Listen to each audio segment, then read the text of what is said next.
Hi guys, welcome back to my channel. Today I'm going to show you how you can set image quality should load on X or Twitter.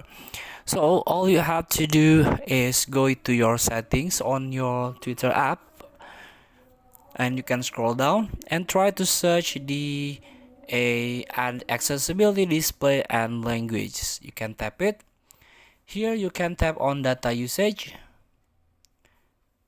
and here we go. This is the data usage. You can save your data by enable data saver to adjust all image and video quality, or you can adjust one by one. For example, you can adjust how the image quality should load.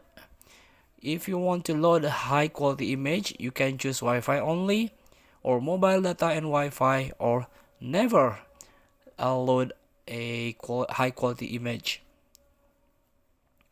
And also, high quality image uploads also you can set on mobile data or on Wi-Fi, or Wi-Fi only.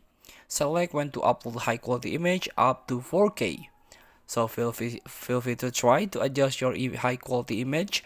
Thank you for watching. Don't forget to comment, like and subscribe, and so click the next button below. See you in the next video.